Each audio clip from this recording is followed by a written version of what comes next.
On arrive à la compression, c'est une étape très importante qui permet de réduire la taille du stockage. Alors, pour comprendre l'importance de la compression, on va considérer cet exemple-là.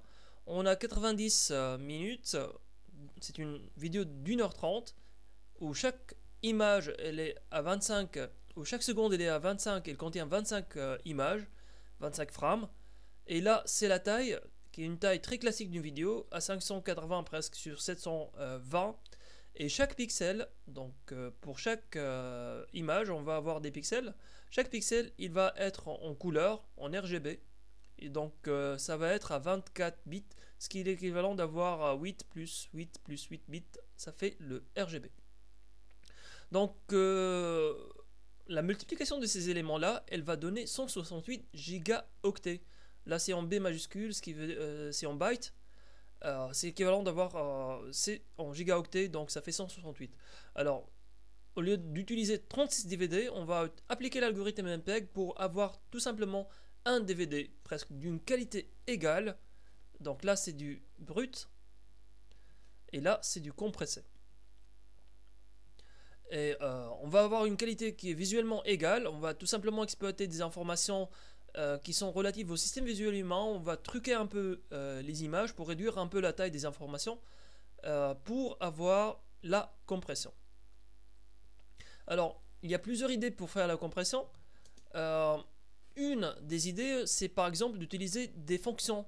On va se dire par exemple qu'on va utiliser une fonction qui va dessiner cette étoile-là. On va utiliser une autre fonction au lieu d'enregistrer tous les pixels un par un. On va utiliser par exemple une autre fonction qui va dessiner ce chemin-là.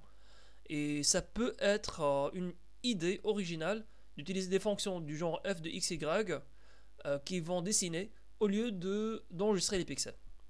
Donc là, pour cette deuxième image-là, on peut se dire par exemple qu'on peut enregistrer tout simplement les premiers pixels et on va les répéter sur toute l'image au lieu d'enregistrer tous les pixels de toute l'image.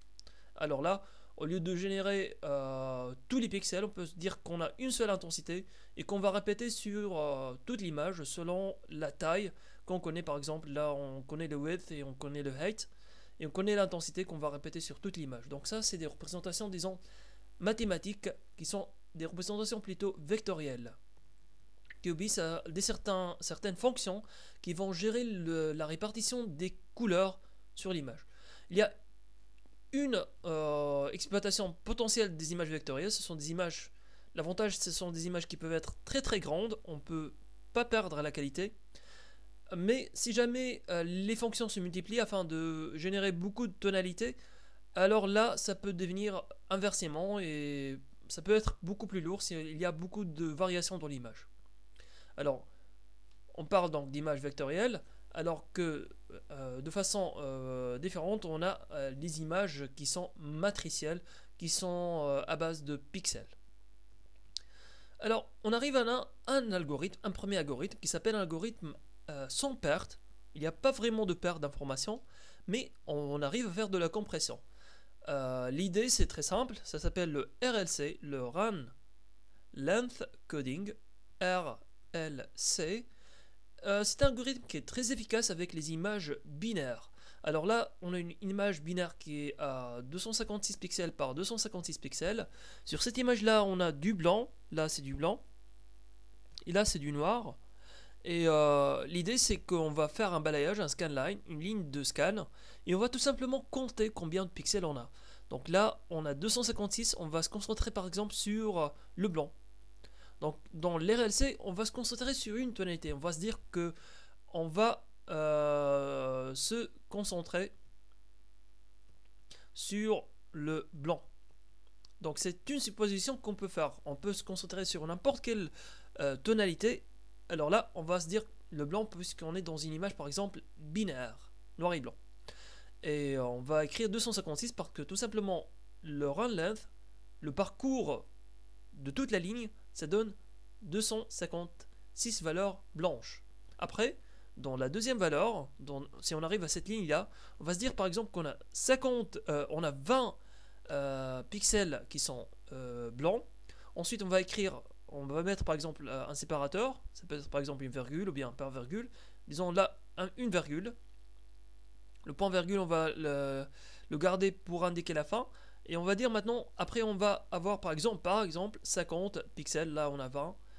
C'est vrai qu'il y a, je pense qu'il y a beaucoup plus. On va se dire par exemple qu'on a 50 pixels noirs. Et le reste, ça sera du blanc, donc c'est pas même pas la peine de le placer. Donc on va mettre tout simplement un point en virgule pour indiquer le retour à la ligne. Et ça suffit. Donc vous pouvez voir qu'on peut reproduire la même image exactement, mais avec beaucoup moins d'informations. Au lieu d'enregistrer tous les pixels, on va tout simplement enregistrer une information. Une information, là on va enregistrer deux informations. Et là on va enregistrer une information. Donc ça fait une réduction très intéressante tout en gardant la même image. C'est pourquoi ça s'appelle un algorithme sans perte. Maintenant, on va avoir une autre variante qui est les algorithmes avec perte. Donc, dans cette version-là, il y a beaucoup d'algorithmes qui existent. Donc, il y a des algorithmes qui sont optimisés pour les images binaires, par exemple le CCIT, ITT, le GBIG, il y a le TIFF. Dans le TIFF, il y a deux formats. Il y a ceux qui sont optimisés pour les images binaires, par exemple les images scannées en noir et blanc pur, où il n'y a pas de niveau de gris, il n'y a que du blanc et que du noir. On parle d'images binaires. Il y a le TIFF, il y a une autre variante du TIFF qui est optimisée pour ce qu'on appelle les images à temps continu, où il y a une dégradation au niveau de gris, disons entre le noir pour arriver jusqu'au blanc. Alors, les images couleurs elles sont considérées comme des images en continuous tones, en dégradation de couleur.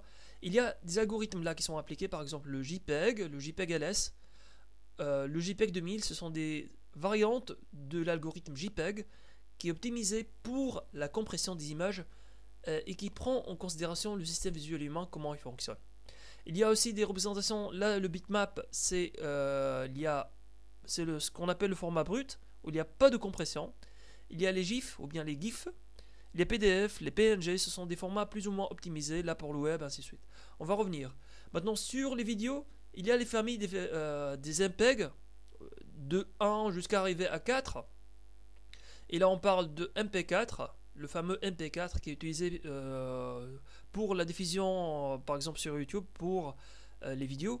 Et il y a des standards, il y a à part le DV, il y a le H261, 2, 4, 3, 4. Et là, le MP4, l'un des formats d'encodage les plus fameux, c'est le H264 qui permet d'avoir des tailles très très réduites de vidéos.